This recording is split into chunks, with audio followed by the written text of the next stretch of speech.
Everybody wants to be great until they see the invoice. Greatness will cost you sleep. It'll cost you comfort. It'll cost you being liked by everybody. And the truth is, most people aren't willing to pay it. See, we love the idea of the trophy, but we hate the process. We love the story of the champion, but we want to skip the chapters where they were overlooked, rejected, and tested. But you can't skip it. You can't borrow greatness.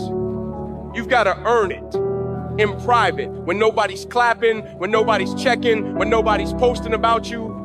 That's the real proving ground. Those nights when you want to quit but choose to stay. Those mornings when you're tired but you get up anyway. Every rep you push, when it doesn't feel worth it, that's when you're making the down payment on your dream.